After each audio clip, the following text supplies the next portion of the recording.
Lakers meron ng tatlong adjustments na gagawin para sa darating na Game 2 laban sa Minnesota Timberwolves. Pero bago yan, alam nyo ba mga idol na kung may Austin Reeves ang Los Angeles Lakers, may Ty Jerome naman ang Cleveland Cavaliers? Halimaw nga ang player na ito, lalo na't nag-step up siya sa kanilang laban kontra sa Miami Heat kanina sa Game 1 ng playoffs. Matapos manalo ang Cavaliers kontra sa Miami Heat sa score na 100-121, naka 28 points, 5 rebounds at 3 assists naman si Ty Jerome. Meron nga siyang 10 out of 15 shooting sa field at 5 out of 8 naman beyond the arc. Ginawa lang naman ito ni Ty Jerome coming off the bench sa loob ng 26 minutes of playing time.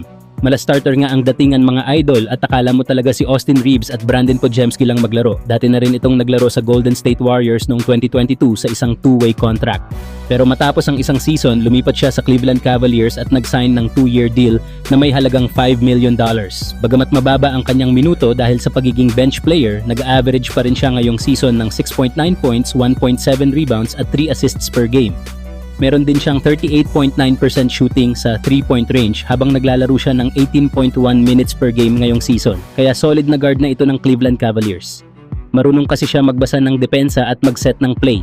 Hindi man siya flashy pero maaasahang naman itong floor general. Isa pa ay mahusay siya sa mga spot-up threes at mid-range shots. Malinis din ang shooting form at mataas ang free throw percentage.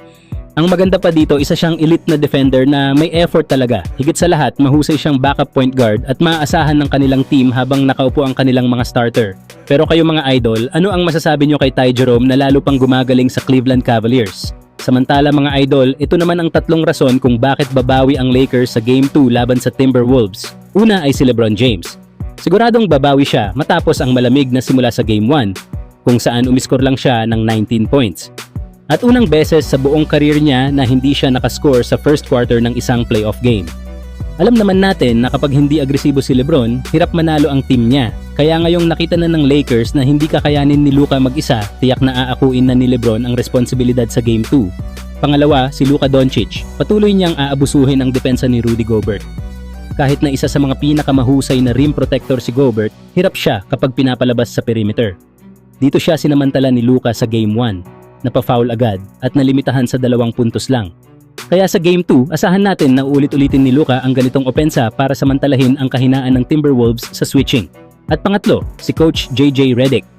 Hindi siya papayag na maulit ang kapalpakan sa Game 1. Siguradong mag-a-adjust siya, lalo na sa depensa kay Anthony Edwards na halos mag-triple-double. At sa 3-point shooting ng Wolves na pumutok ng 21 threes.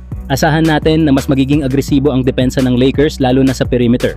Tatawagin ni Redick sina Vanderbilt, Gabe Vincent at Finney Smith para higpitan ang bantay sa mga shooter ng Timberwolves. Kaya mga idol, huwag muna tayong mawalan ng tiwala. Malaki pa ang tsansa ng Lakers na makabawi sa Game 2 at siguradong mas matindi ang ipapakita nila sa susunod na laban.